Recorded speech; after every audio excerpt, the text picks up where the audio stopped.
Hi, welcome to this month's masterclass where I bring industry experts in and ask the questions you'd ask if you had the chance. Today my guest is Alan Arnold, formerly head of the fiction division of Thomas Nelson Publishers and now director of content at best-selling author John Eldredge's Ransom Heart Ministry. Alan is highly respected among writers and publishers as one of the great creative thinkers in the industry, and he specializes in inspiring authors to become what he calls co-creators. We'll get into that and much more, but first, I want to welcome you, Alan, and thank you for taking the time to join me here today. Thanks, Jerry. I'm really looking forward to it because my main passion in life is helping people not only know their stories, how to tell them better, but how to live a better story in their creativity. So I'm looking forward to this. Great.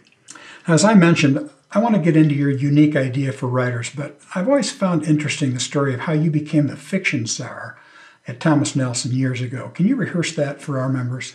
Sure. Well, it all started with, I was overseeing the marketing. So knew marketing branding really well, was overseeing that for the company, but had no idea how to be a publisher or even really what they did every day. And so one day, Michael Hyatt was the group publisher at that time. And I just sent him a note and said, Michael, I have some ideas for a better way that we can approach our publishing divisions and for the corporation. So he invites me into his office. He's about 3 levels above me at that time. And so I walk in and I start going down this list. And as I start going down, some involved the sales team, some involved marketing, some involved other groups. And he kept saying, well, Alan, why don't you lead that? And I said, well, I don't really have an issue in leading it. I'm just trying to help you understand how we could do these things better. And we got into this really great conversation. He said, well, I have some of my own things like that as well. Like one day, I'd love to have a fiction division, but I don't want to lead it. And that's when I said, Michael, that would be my dream. I would love to pursue that. And he said, do it. And I said, what do you mean do it? And he said, well, like you came in here, the head of marketing, when you leave my office in a few minutes, leave as a fiction publisher. And that was really the start of the fiction division. Even though Thomas Nelson, the company, had been around 200 years, they had never had a full-time fiction division. And so now all of a sudden, Michael spoke into me and I was able to step out, still not knowing what it meant, but knowing somebody believed in me and I could pursue that dream of being a fiction publisher and bringing story to the world. Yeah. So the takeaway value from that story is be careful what you say to your boss. All right, now let's dive into an area you're passionate about, the idea of writers, creative types, being co-creators with God. Now, as you know, while many of our members identify as people of faith and ply their trade in the inspirational market, many don't and write with other motivations. Is this a subject that applies to them as well? Absolutely. Because here's the bottom line. No great art, no great story can be done or completed without really great heart. And so I believe the heart of the storyteller matters immensely. And in Scripture, in Proverbs 4:23, that's why we're told above all else, nurture or take care of your heart. And so really my way of encouraging writers to create is all about the heart. And I believe that God plays a huge role in that. But what I would say to people maybe who haven't tried to co-create with God or know what that means, aren't sure they're really thinking it would work, test it. So listen with an open mind and then try it. I mean, writers try all kind of crazy formulas and ways to get things done. So I would say try this and see if it works. I think it will. And I think it'll surprise people. Just it changes the entire creative process. Now, another subject of yours that intrigues me is what you call the writer's kryptonite. Explain what you mean by that and what we can learn from it. Well, I'm a big Superman fan. And so growing up, I read all the comics, loved the movies. But basically, kryptonite for Superman is what takes him out, what weakens him. It's the one thing that takes away his strength. And for writers, what I believe that is, above all else, is themselves. So I believe the writer's greatest weakness isn't necessarily something in their surroundings. It's not an external thing. It's actually within them. And most writers sabotage their own writing unknowingly. And if you're a novelist, you know, a lot of times in the novel, the protagonist's greatest threat, people would say, is the antagonist. But I tell writers all the time, it's not the antagonist. Your protagonist's greatest threat is you, because your protagonist can't transcend you. If you're writing nonfiction, your subject matter can't transcend where you've been and what you know. And so actually for a writer, part of I think their transformation is helping them understand, how do you get out of the way and actually let your story, your writing, take center stage? Because if you don't, you will be the kryptonite to your story, fiction or nonfiction. One other point on that is, I really believe for an author, what you're inviting your readers into is a journey. Most writers that I work with, mentor, speak to, they think they're there, whether they're writing fiction or nonfiction, to teach the reader a lesson. And what I try to help them understand is, no, actually you're inviting them on a journey with you. Most readers don't want to be taught a lesson. They don't want to pick up a book by a teacher. They want to be brought on a journey. And so you are on a trail, you're exploring. And so whatever issue in your life that you're in the middle of right now, thematically, whatever hurdle that you're trying to figure out how to overcome, you don't have to wait till you have all the answers, but you do need to invite people on that journey with you. And I think when that happens, you actually get out of the way of yourself, because you're now with the reader. You're a few steps ahead maybe, but you're with the reader and you're saying, come on, follow me.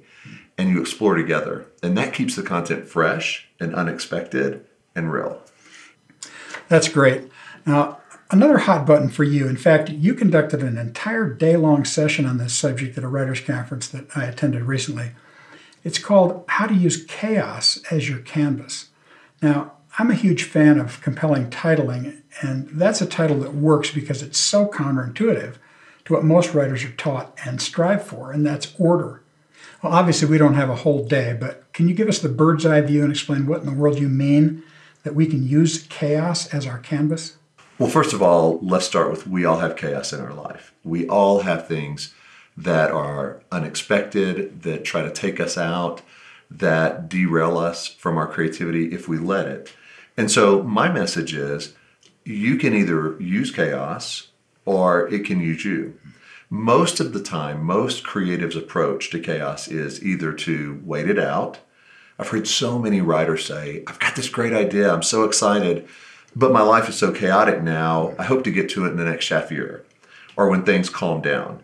Well, rather than trying to wait out chaos, or hunker down, or fear it, or run from it, my advice to writers is, no, actually, with God, I invite you to enter into the chaos.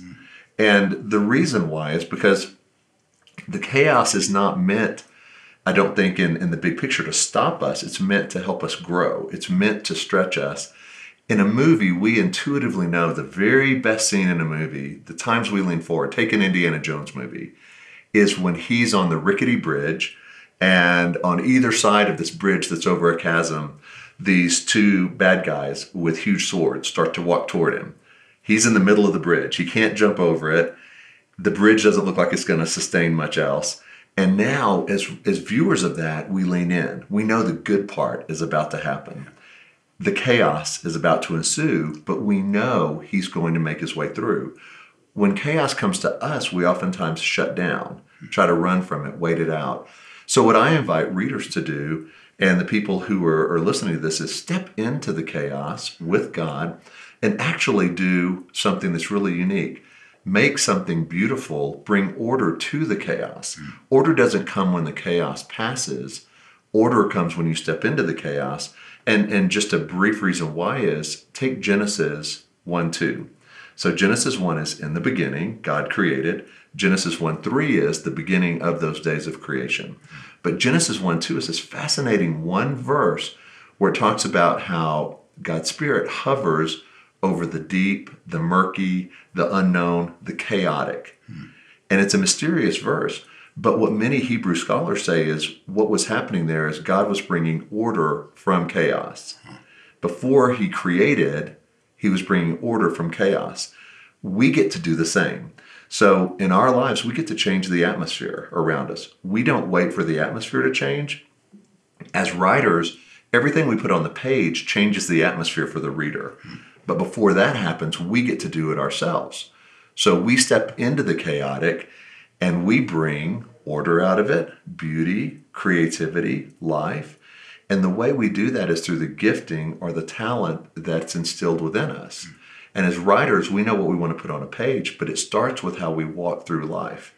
So there's a lot more to it, but basically, I think what the transformation invitation is when chaos is around you, use your unique gifting, your unique calling, step into the chaos with God and bring order from the chaos, bring beauty from the chaos, bring life, change the atmosphere around others who will experience what you're doing through how you do it.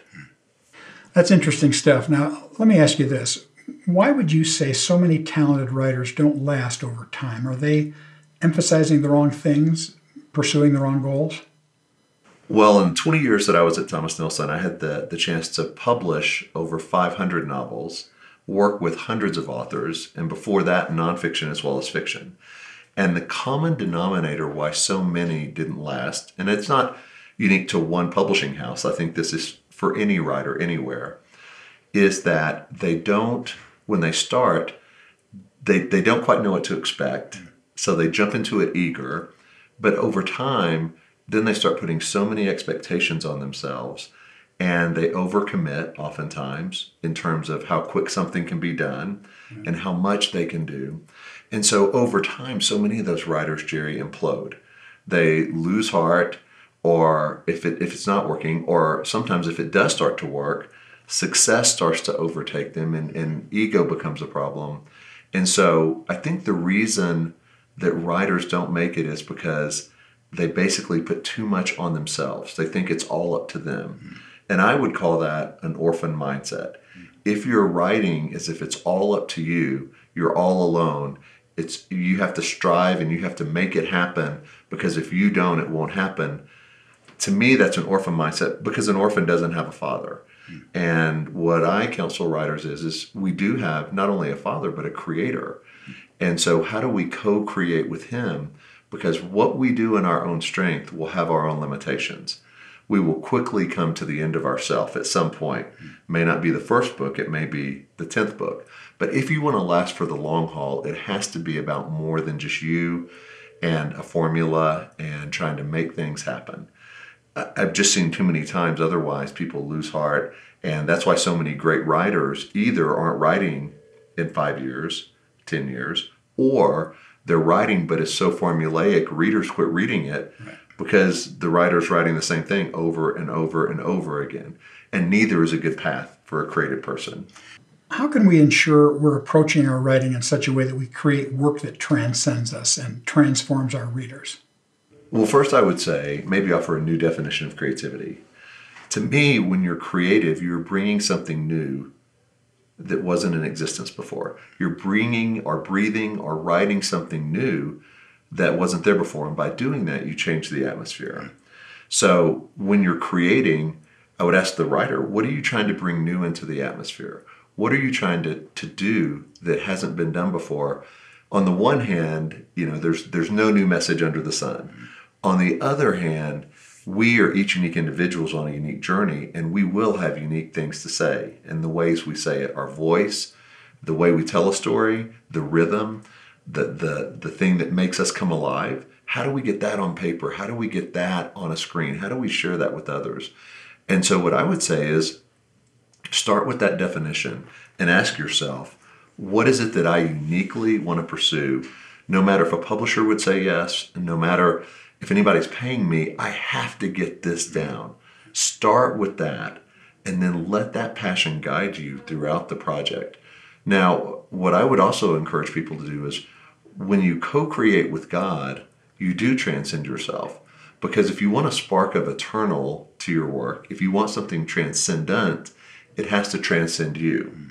And so my advice to writers is the way to transcend yourself is to co-create with someone bigger than yourself. From your years as a successful publishing executive, what would you tell a Writers Guild member on the cusp of submitting their first manuscript? Any big mistakes to avoid or things that they must do? Well, the first thing is we're looking for people to be themselves, to be unique, to have their own way of seeing life and their own way of writing. And so a lot of times when we would think about a writer, we would look at their proposal, but I would always schedule a phone call if they didn't live in the same town or same state. And we would spend about half an hour. And the whole goal would be to get to know them, because a lot of writers think it's all about what's on the paper. Mm-hmm. And so they spend so much time on what's on paper that they submit that they don't realize actually it's a decision about who they are first. Because for the long haul, you want somebody you enjoy being around. You want somebody who makes you feel more creative, who creates and changes the atmosphere in a positive way around you. So we would have a phone call, and if we were bored in the phone call, or if the writer seemed hyper controlling or nervous, or just if it made us feel like, wow, that half hour felt like 5 hours. Yeah.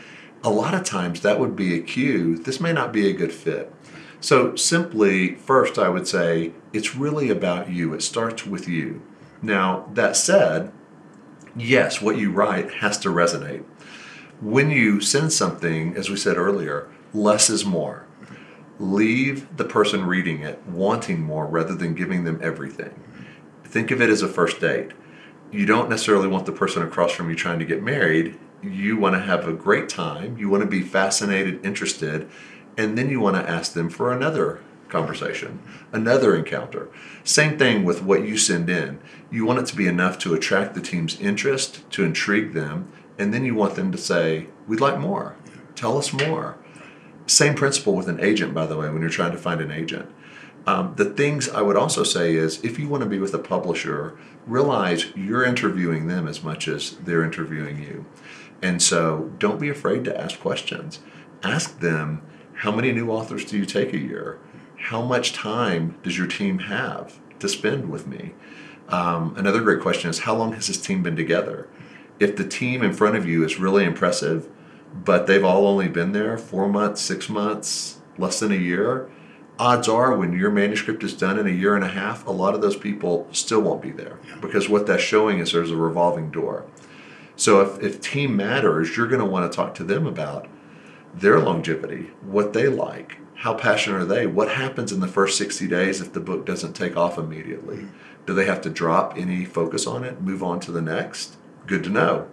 So those are the kind of things I would say is, realize it's not that they're doing you a favor by taking you on, it's actually a relationship. Right. And you want to be asking questions on the front end, not, if you have an agent, not just your agent, but you, on what makes a good relationship. Who do you thrive with?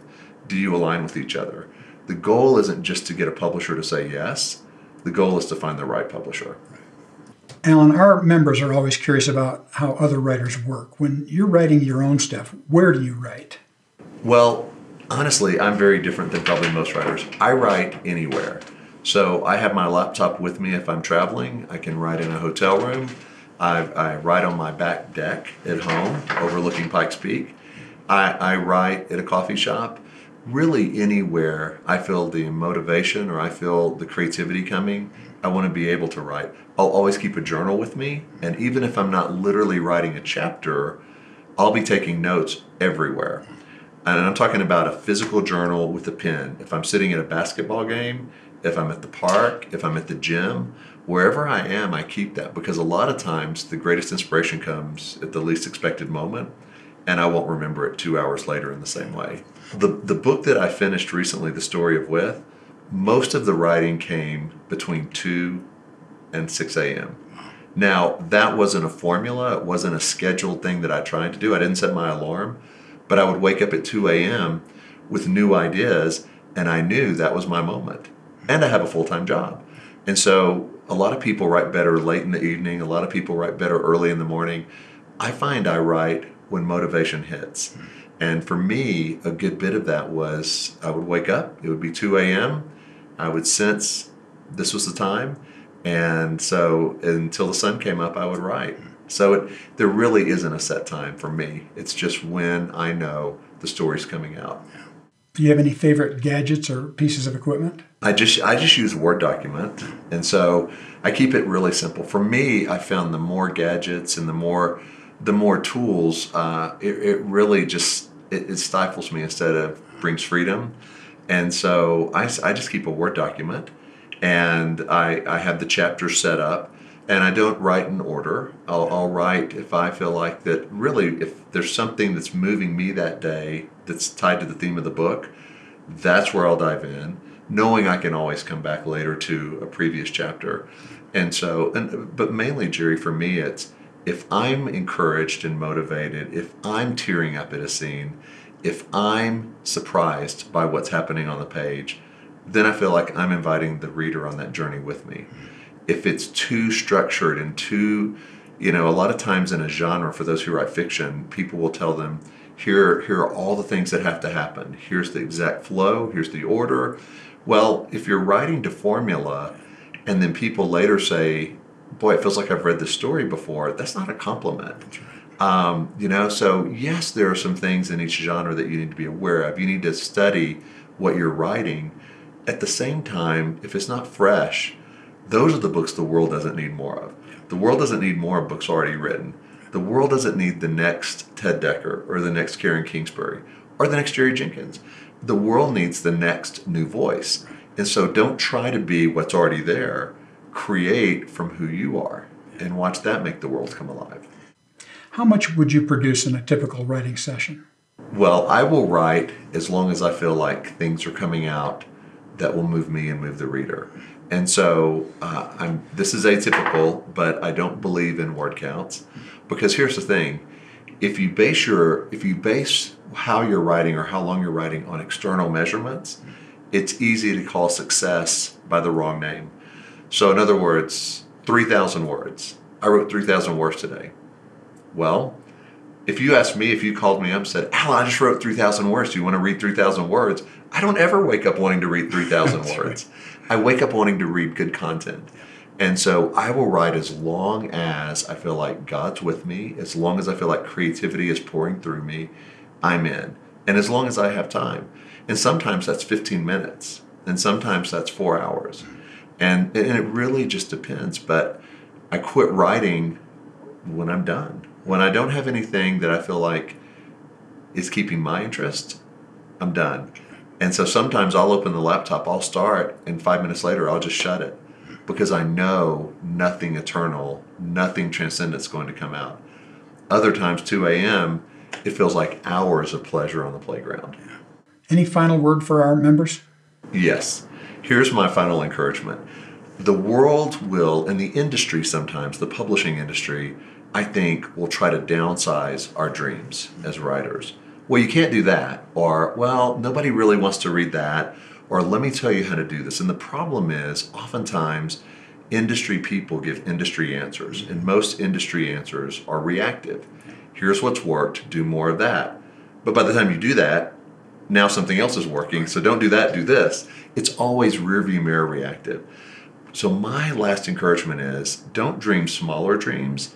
And don't let your dreams be molded by outside people who don't know what you were called to do. Actually dream bigger dreams.